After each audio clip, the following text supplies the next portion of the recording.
Roblox'da o'yinlar ko'p, lekin haqiqiy hayotdan olingan o'yinlar esa kam. Bugungi videoroligimizda 99 qorong'u tun deb nomlangan o'yinni ko'rib chiqamiz, chunki u haqiqiy hayotdan olingan.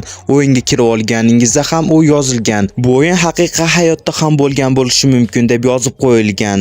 Va bu degani haqiqiy hayotda Bendigo ham bor va buni sizga men aytib beraman. Agar siz videoga tayyor bo'lsangiz, like bosib obuna bo'lishni unutmang. Haqiqiy hayotda 4 ta bola yo'qolib qoladi va u rostdan ham yo'qolishgan. Uning rasmlari ham hatto internetda bor. Ular Amazonkaga uchib ketayotgan edi va sizning o'yindagi vazifangiz 4 ta bolani topish. Ko'rib turganingizdek, atrof ham xuddi Amazonkaga o'xshaydi. Endi aytishingiz mumkin, ular qanday yo'qolib qoldi? Hozir ko'rib chiqamiz. Ular may oyida uchib ketish kerak edi va shunday ham bo'ladi.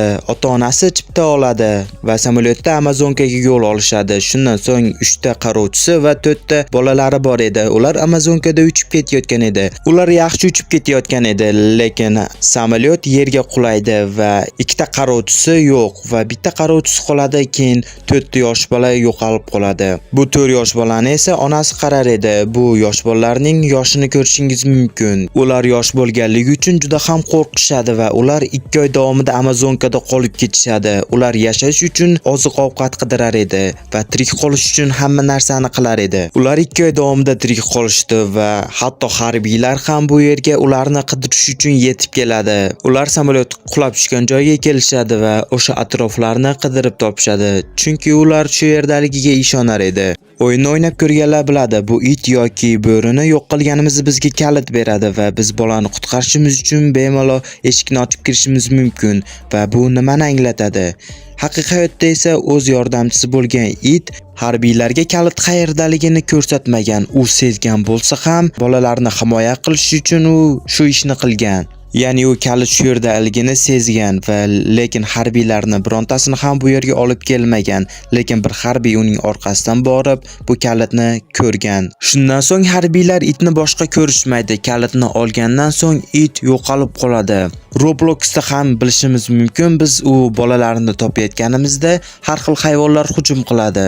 Asosan bo'ri, demak bo'ri bolalarni himoya qiladi.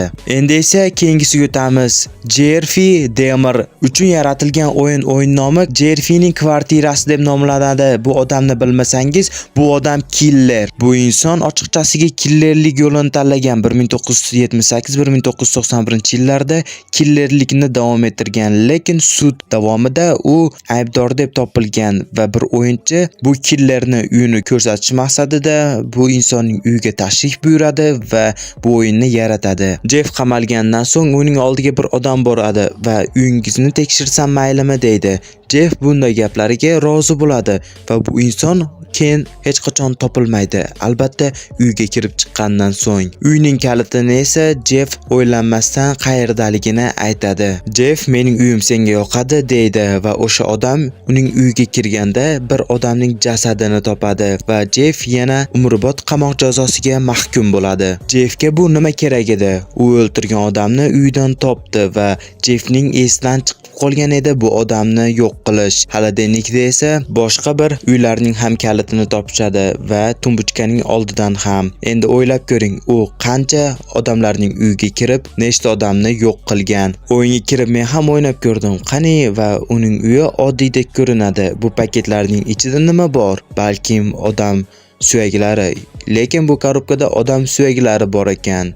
Va u paketni gapirmasa ham bo'ladi. Lekin bu divandan chiqqan effekt juda ham g'alati. Qani bu tomonga o'tib ko'ramiz. Nima? Odam o'ldirilgan. Demak, u killerning vazifasi shunday qilib odamlarni yo'q qilib kvartirasida qoldirishmi? Hatto Jeff uchun maxsus o'yinlar ham ishlab chiqarilgan. Uni esa biz keyingi videolarimizda taqdim qilamiz. Albatta sizlarga video yoqqan bo'lsa, like bosib obuna bo'lishni unutmang. Keyingi videolarda ko'rishguncha sog' bo'ling.